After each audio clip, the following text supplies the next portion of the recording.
Yo tout le monde, j'espère que vous allez bien. Alors je voulais vous parler des présidentielles 2017 et de ce que pour moi on va dire ça représente. Donc d'abord il faut savoir que je respecte toutes les opinions, que ce soit de mon point de vue les scandales humanitaires de tous ceux qui vont voter Fillon, Macron ou Le Pen. Mais on est chacun à notre point de vue, à notre évolution, à notre vision des choses. Donc on passe par certains stades et parfois il faut passer par ce qu'on n'est pas avant de revenir à ce qu'on est.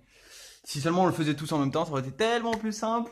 Donc du coup, dans la base, de la base, j'ai envie de dire que j'ai toujours été abstentionniste et que si je devais faire très simple, je pense que ce sera la seule fois de ma vie que je vais voter ou que je ne revoterai plus jamais s'il n'y a pas Mélenchon, tout simplement. Pour moi, tous les autres candidats, c'est des outrages, vraiment des outrages. Il y en a aucun qui est sérieux sur l'évasion fiscale, aucun qui est sérieux sur ses propos de équilibre mondiaux, tous qui sont plus ou moins soumis ou plus ou moins dépendants des trucs du pouvoir en place et qui disent et même à leur état d'être, à leur manière, ils me font un truc qui est pas bon à l'intérieur, ça résonne pas du tout au niveau de leur éthique, de leur moralité, de leur point de vue, de toute leur vérité, qui disent et qui laissent paraître, bien sûr, qu'on peut ressentir à travers eux. C'est pour ça que même Mélenchon, c'est le seul que je vais vraiment sentir bien au niveau de l'intérieur, au niveau de ce qu'il veut maintenant donner et offrir. Donc je vais parler des avantages et des inconvénients, des choses que je ressens, on va dire. Par exemple, Mélenchon, il y avait eu l'histoire qu'il s'était fait payer sa maison avec le truc des sous que l'État il peut vous laisser, donc quand vous êtes haut gradé, on va dire, dans la politique, pour vous acheter des trucs avec. Donc là, il l'a fait ce qui était anti, on va dire, partage des richesses, anti-communisme ou dans ce sens-là, quoi. Et pourtant, je pense qu'on a tous le droit de faire des erreurs et qu'on a tous le droit d'évoluer. Donc, en regardant simplement chaque proposition et chaque programme qu'il y a à l'intérieur de chacun d'eux, il n'y a rien qui tourne, qui tient la route à part celui de Mélenchon. Donc du coup, je vous le dis simplement, je serais né avant 10 ans, 20 ans en arrière, je pense que j'aurais voté pour absolument personne pour pas nourrir le système. En ça, je comprends à 3000% les abstentionnistes qui ne veulent absolument juste pas le nourrir. Après, les autres, ils vont dire que c'est leur faute, si ceci ou si cela ou si cela. On s'en bat les couilles. Que ce soit Trump là-bas qui a été élu parce que les Trumpistes, ils ont voté et que les autres qui voulaient ni Hillary ni truc, ils ont pas voté, bah, c'est la faute des cons qui ont voté. C'est pas de ceux qui ont pas voté parce que il y avait pas d'autre envie que d'avoir un con ou un con dedans. Vous voyez?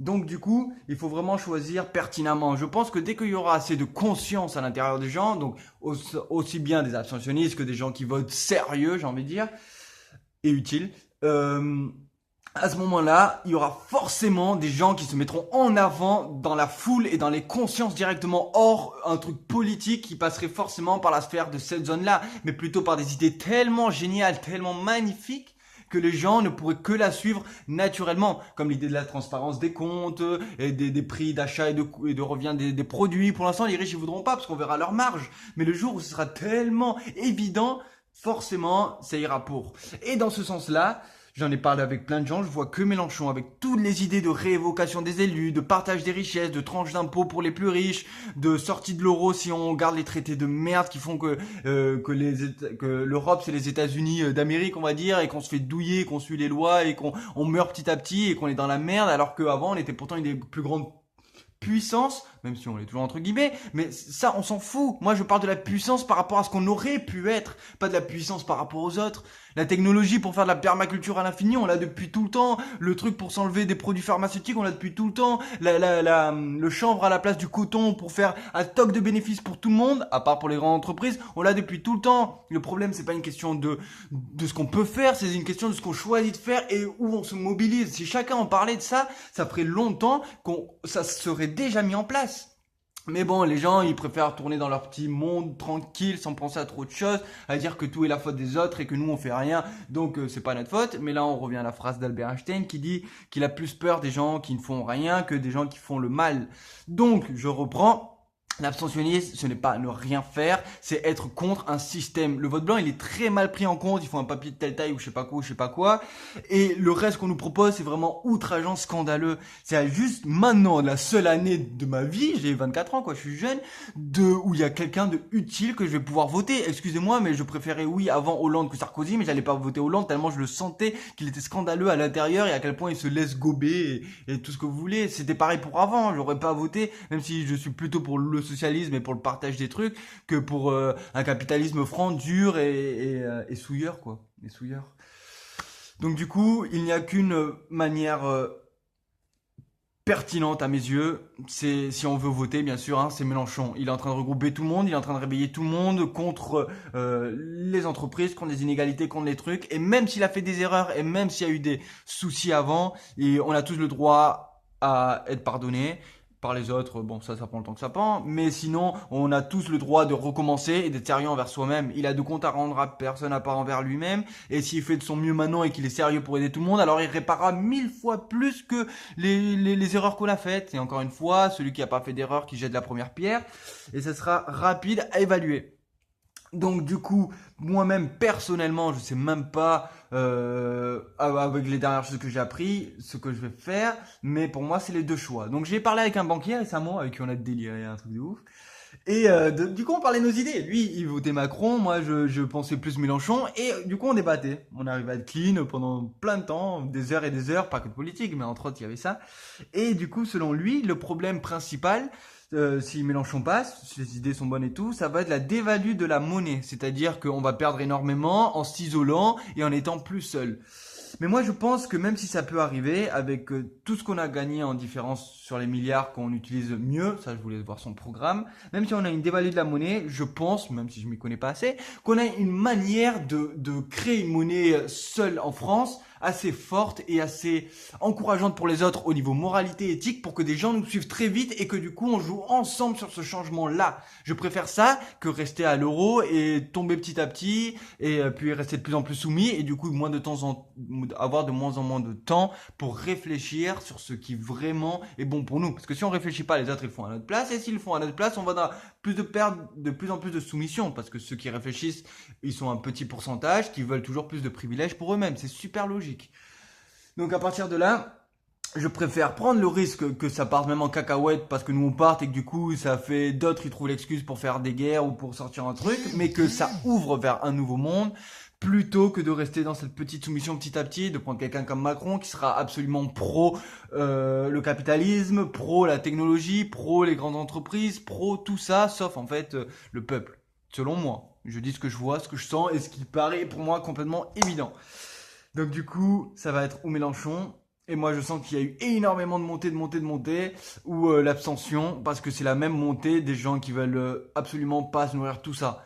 Donc en ça, je regrette un petit peu que les gens qui voient que c'est la merde depuis le début en politique ne regardent même plus maintenant les nouveaux programmes. Et c'est normal, tu te fais berner 40 fois, t'as pas envie de regarder la 41e. Donc du coup, je crois en Mélenchon, je crois vraiment. Et même si je le sens bien, je vais encore réfléchir, voir si abstention, si Mélenchon, si entre guillemets vote blanc, mais non, parce que pour moi l'abstention c'est déjà plus pertinent. Il y a plus de pourcentage, on va dire, d'abstention que de vote blanc. Et après ça, on verra. Mais sachez que la vraie chose et le vrai changement et la vraie subtilité, elle va pas se jouer dans les élections, elle va jouer dans ce que nous on parle à propos de tout ça, ce qu'on voit à propos de tout ça, ce qu'on apprend à propos de tout ça et ce que on communique en fonction de tout ça. Parce qu'on est tous l'exemple de quelqu'un d'autre et on est tous au partage et on est tous à l'évolution.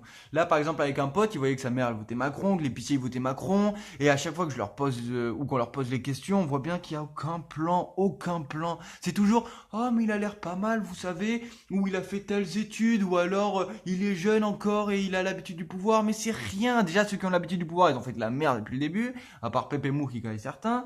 Mais sinon, il n'y a aucun rapport rationaliste. Ça va être tout de l'émotionnel pur. Ça va être tout du ah je le sens, ou alors il est passé tant de temps à la télé donc inconsciemment je sens que ça passe, ou alors comme il faut pas voter lui, je pense qu'il faut voter lui, ou alors l'autre je le sens pas parce que si. Ça part pas très loin. Donc oui, on devrait faire un truc, déjà les gens qui comprendront la politique ils devraient même pas voter. Mais ça c'est impossible parce que justement c'est ce que eux ils veulent en haut. Ils prennent plein de gens qui comprennent rien à la politique et qui votent pour eux juste parce qu'il est pas mal ou qu'il parle bien, ou que même s'il se répète et qu'il dit 1000 fois la même chose et qu'on comprend rien à ce qu'il dit, il a l'air cool, hein.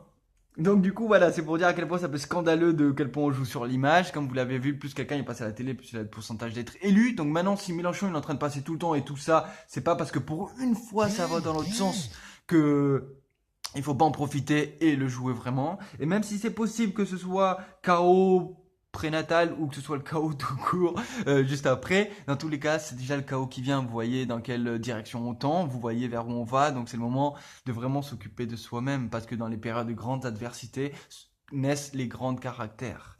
Et donc du coup, il faut en profiter et voir ça comme un avantage. C'est maintenant que notre âme, elle peut évoluer un truc de ouf, et c'est maintenant qu'on peut s'exprimer un truc de ouf, et c'est maintenant qu'on peut s'entraîner à faire valoir ses idées et à essayer de convaincre pour le mieux d'un truc de ouf qu'on n'aurait pas eu dans des temps de paix normaux ou dans les temps plus égaux, on va dire. Parce que là, les inégalités sont toujours incroyables et si on ne va pas sur Mélenchon, ça va faire que plus grandir et les gens ils verront que la France c'est plus des enfoirés de merde qui vont voter Fillon, Macron ou truc et qui voudront toujours pour leurs petits sous, leurs petits privilèges, la peur du changement et les trucs.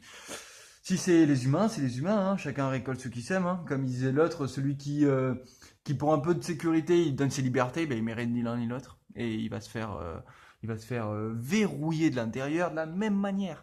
Donc du coup, je vous dis, réfléchissez utile, pensez utile, exprimez-vous utile et votez utile. Donc si vous comprenez rien ou que vous n'avez même pas vu le programme de chacun et que vous voulez quand même voter Fillon parce qu'il a une tête qui a l'air pas mal ou que son arrogance et sa présence vous plaisent ou que vous voulez voter Macron parce qu'il est jeune et dynamique et que c'est pour vous un nouvel air ou que vous voulez voter Le Pen parce que vous pensez que ça va être un changement de quoi, c'est toujours la même soumission, la même haine, la même aigreur qui sort de là et la même attaque viscérale envers toute chose. Si vous voulez ça et que ça vous représente pour qui vous êtes, bah amusez-vous bien, hein, parce que vous êtes quand même des créatures divines qui allez avancer vers votre vérité. Donc du coup, je vous souhaite une excellente journée et je vous dis à la prochaine. Bye bye et régalez-vous avant tout.